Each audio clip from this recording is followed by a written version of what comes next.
everyone, this is Carly D here and welcome back to Seashell. So today we're going to be looking at our 8 top tips on planning a sea swim. No matter your ability, whether you've been swimming for years or whether you're doing this for the first time, it's super important to plan before you go. So here are our top tips. Number 1, reading the water. So you may have had a look on some apps online at the water conditions before you go. However, it is important when you arrive there that you actually look and read the water yourself. It might seem fine online, but very, very different in person. These apps are there as a guidance, but they're not always accurate. So making sure that you're down at the water's edge can be really helpful to actually figure out and see what the conditions are. Basically, do not always go with what you read, or as what other people say. Biggest tip, if you've got any doubts as to whether you should be going in or not, then just don't do it. You'd be better being safe than sorry, and also be aware that water can be very deceptive. It may look absolutely fine, but it may not. However, also on the other hand, it may look really bad, but it's actually okay. So this is something that's very, very individual and that you've got to basically take control of and make that decision yourself. The more information that you know, hopefully means that you can make the better decision. Number 2, checking the weather and the sea conditions. So this is kind of a continuation from the first one, but we're going to look at it in a little more depth. Make sure to look online to see what the weather says. Bearing in mind that this isn't always accurate, but at least it allows you to be a bit more prepared as to where you need to go and what you need to take. Although it can take a lot of time to understand these apps, it's important to know how to read them. If you can familiarise yourself with them and read the information given in a way that allows you to make that call, it can be very helpful. The Met Office is usually most accurate for weather, depending on where you are, and another great app that you can use is called Magic Seaweed. Although this is more commonly used for surfers, it is a really good app that has so much useful information that would be great for swimmers too. Number 3, checking the tides. Every day there is a low and high tide. You will notice that it also changes each day and also throughout the year. Tides are usually about 6 hours each time, and the tidal current is normally parallel to the shore, not just simply in or out. A lot of beaches around the UK are very dangerous when the tide is in because the water comes up to the walls and crashes against them. And you do not want to be pushed into this. It can be very, very dangerous. Ideally, you would like to be swimming when the tide is further out and not getting to the stage. Try to have a look at the tides and make sure that you're not swimming at least 2 hours either side of the tide coming in, just to be on the safe side. Interestingly, the speed of the current is usually at its slowest just before the tide turns, which is what we call slack tide. It will move the fastest whilst it's in its 3rd and 4th hours. Again, you can normally access the tide times online and you can even do it pretty far in advance. So have a look, make sure to give yourself plenty of time to swim and get changed before and after. Number 4, know the local knowledge.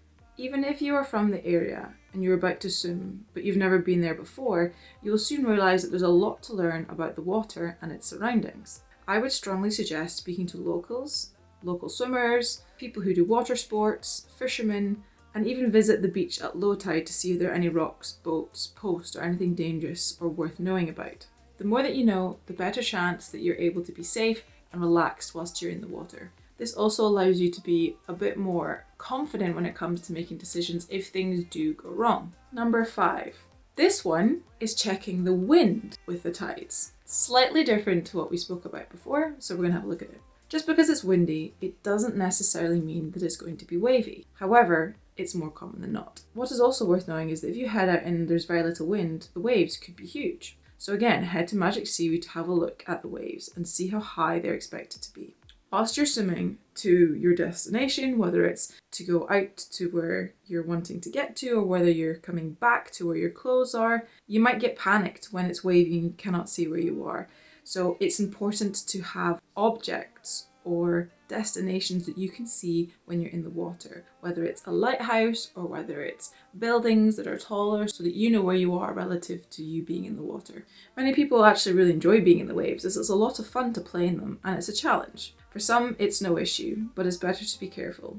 Make sure to always know your exit point before you go in. A tip is laying something bright and colourful, a bit like a bright towel or a bag or a tow float, something that's not going to move so that when you're in the water, you know where to sight and get back to. Something not to do is to look at boats or something that may be moving. They may be still when you get into the water, but that boat may leave whilst you're in there. So make sure it's something that is stationary. If there is a potential for it to get windy, make sure that your brightly coloured object and your clothes, etc., are in a place that they're not going to get blown away. There's nothing worse than coming out after a swim and all of your stuff is gone. Equally, if you can pop your clothes inside a dry bag or underneath a bag or something to keep them dry, brilliant. Equally, if you can pop your clothes and all your belongings in a dry bag or underneath a bag or something that's going to keep them dry, just in case it starts to rain whilst you're out swimming.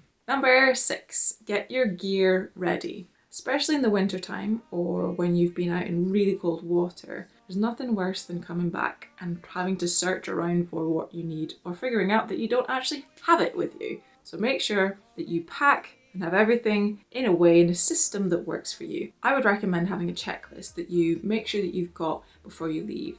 And if you can figure out the things that you're going to take out from the bag, to begin with, whether it's the first thing you put on is your hat, then the next thing is your toweling robe, etc., then it allows you to be a bit more organised rather than getting everything wet as you come out. But this will take some time and experience and you'll figure it out along the way. So I'm going to list some of the things that I personally would recommend taking with you if you're going to be heading out to swim in the sea.